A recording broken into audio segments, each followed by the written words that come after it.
Hello, everybody. Jake here. Listen, as much as it pains me, there's not going to be another book review this week either.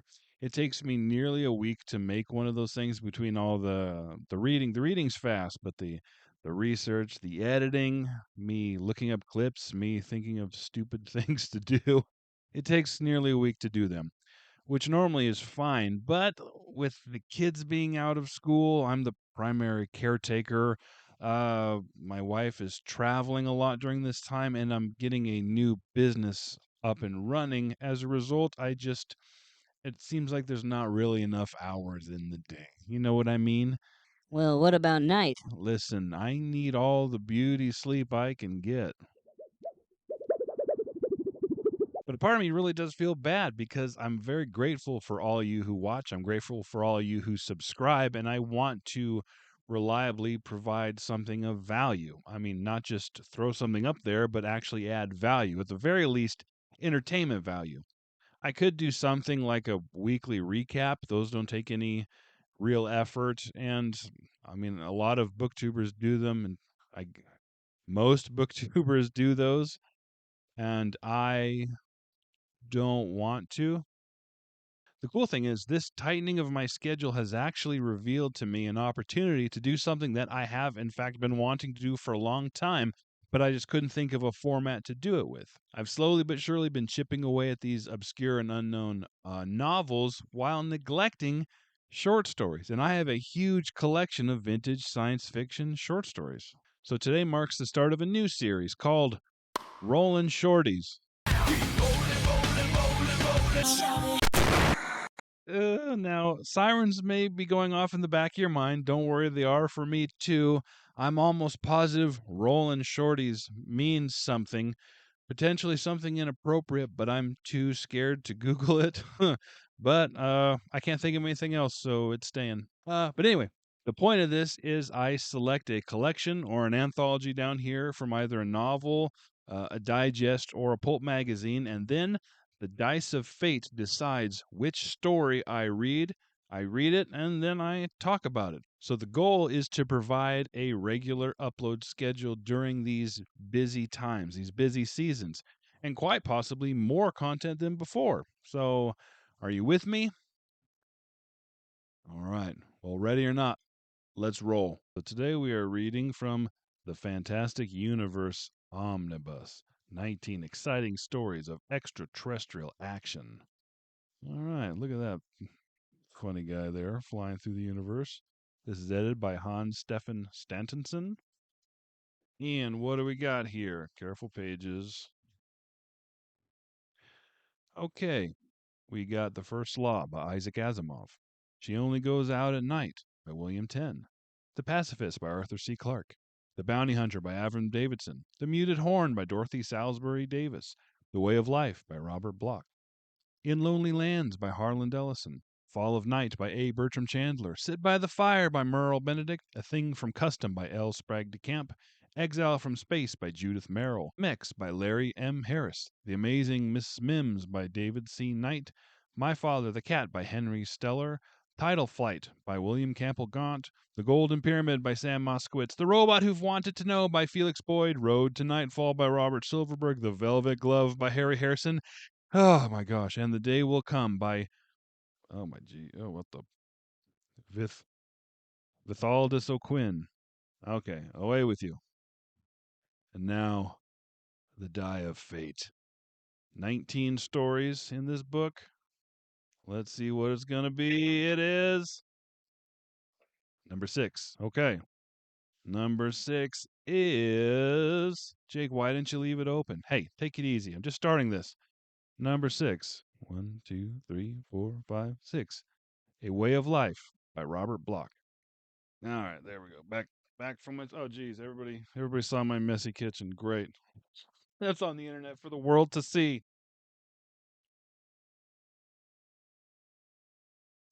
That's what Rolling Shorties is all about. Being real, being authentic, being gritty. Let's read.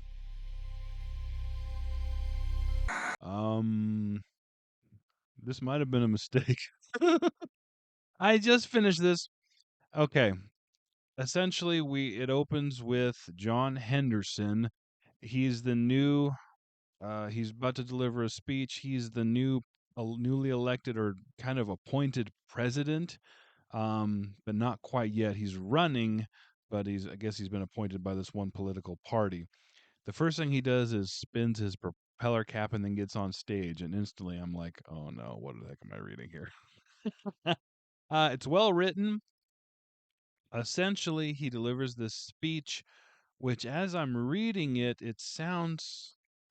I'm like, that's a science fiction author kind of made into a pun, and it's like one of they. He's delivering a speech in Gernsback Hall, Hugo Gernsback. There's a political group there from Silverberg with an H at the end, and they keep saying, "Fandom is a way of life," quoted from the ancient philosopher Wilson Tucker. We have Campbellites there. They're discussing Heinlein's theory of relativity. Moscow has been renamed Moskowitz, and mankind is referred to as fankind.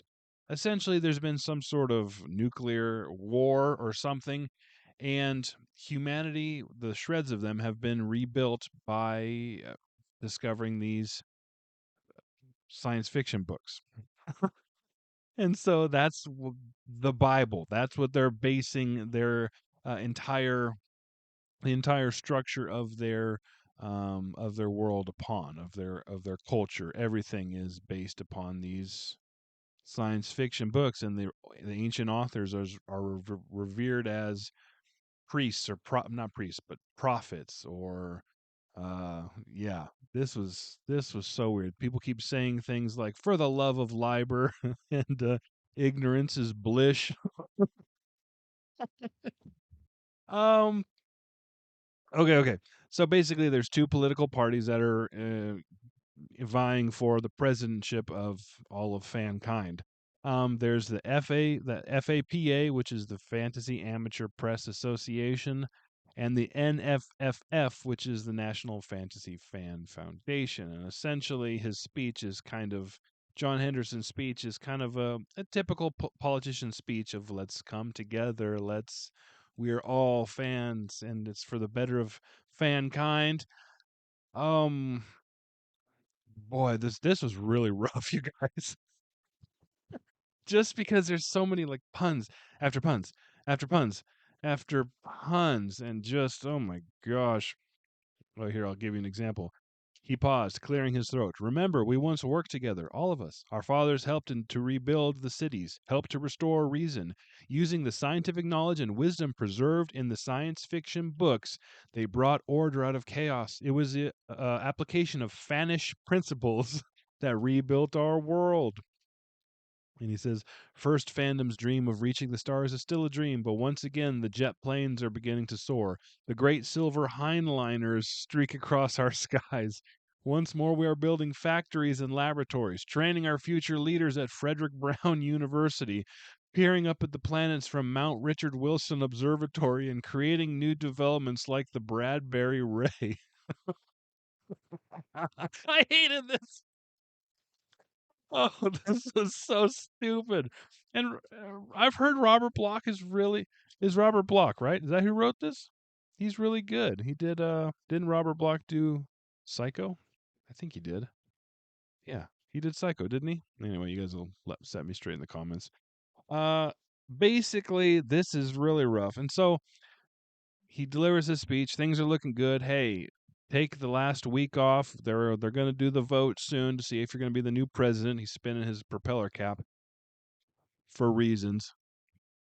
And then so he's off in the countryside with his soon to be father-in-law, who also is the current president of Fankind.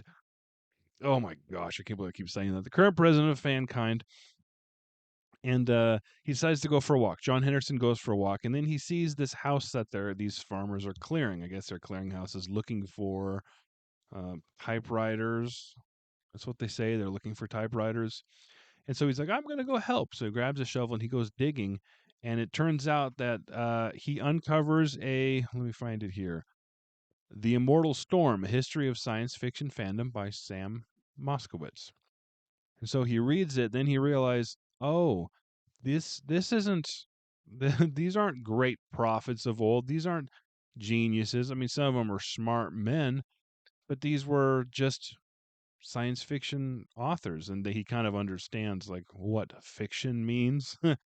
And basically realizes that his society, the restoration of mankind, is all built upon this lie. And so his father, his soon-to-be father-in-law, the current president of Fankind, tells him, yes, we would have told you this eventually, but like, yes, it is all built upon just these stories that these guys wrote. um some major plot holes in this story, but I mean, you can kind of forgive that because it's a short story. There's not a whole lot in short stories. And it basically ends with, someday our children will know the truth, but not that's not today. And his father references, mankind, all great civilizations are built not on truth, but upon myth. He says George Washington and the cherry tree is a myth. He goes through all these other cultures and countries that are built upon myth. And so someday they'll know, but right now let's focus on getting humanity established. We're still in the second time around, we're in our infancy. There's only like 2 million people on the earth, they think. And yeah, and so it ends up with him saying, "Okay, I'll do it. Well, I'll try." It says here, um, here's he says, "If I go along with you all, I'm choosing the easy way." Drake opened his mouth to reply. The girl spoke. "No, you aren't, darling. It'll be the hardest way, to know the truth and not yet tell it, to carry the burden of guilt and deceit because it's necessary, to live a lie so that all other men can live the truth." "Part of the truth," Anderson replied. "Yes, part of the truth, but their children, our children, can know it all." "Perhaps," he whispered, "we can try. Anyways, I suppose we can try." Says then, softly, still staring up at the skies, he grasped the ironic truth of this fan's oh, hold on, I lost my place. Oh, he remembered this quote, and he quoted it aloud. "It is a proud and lonely thing to be a fan." I hated this. It just seemed so many different puns were shoehorned in uh, very clunkily. And it's a short story, but I was kind of looking at the back here. I was kind of wishing I had some of these other ones. Some of these look great, but not this one. Anyway, the Fantastic Universe Omnibus, 19 exciting stories of extraterrestrial adventure, except for A Way of Life by Robert Bloch. That one was hot trash. Anyway, thanks for joining me for episode 1 of Rollin' Shorties. See you next time.